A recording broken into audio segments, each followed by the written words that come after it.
Ons het van dese week weer 'n baie lekker tydskrif, propvol lekker stories. Julle gaan sommer baie lekker lees. Soos julle kan sien op ons voorblad het ons vir David van 7de Laan, Stiaan Bang. Hy is nou weer vir 'n kort rukkie terug in die laan. En ons het by hom en sy vrou gaan kuier. En dit is nogal 'n verrassing, want sy vrou vertel hy is eintlik 'n softie, terwyl hy mos altyd hierdie gemeene rol speel soos in Vallei van Sluiers ook. Ons het gepraat met al die kenners in die Fred van 'n Vyver hofsaak. Fred het ons nou sy saak teen die staat gewen.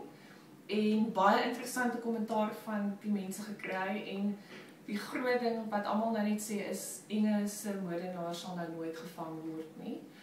Want daar is nou net nie meer bewyse nie, en die bewyse is net heeltemal in die wiele gery. Vir my die hartroerendste storie hierdie week is die gebroke ouers van die 2 dogtertjies wat in die lugramp gesterf het by Tsanen. Hulle het met ons gepraat 3 dae na die ongeluk.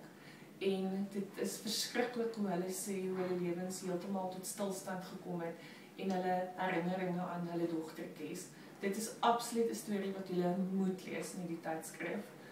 Beligte noot, Katie Holmes wat nou so uitgeteer is. Hulle sê dis al beheer wat sy oor haar lewe het wat sy by haar mond insit, want Tom Cruise beheer haar so en baie lekker skokkende foto's wat vir ons wys dat maar is sy altyd mooi nie.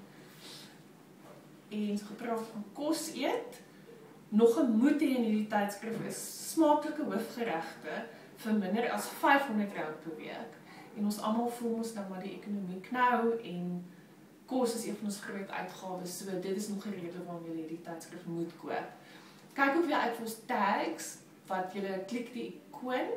Ons het 'n storie oor wit tiere, waarvan die een blind is en so afhanklik is van die ander ene, en is pragtig om na daai video te kyk.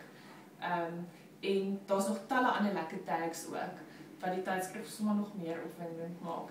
Geniet dit!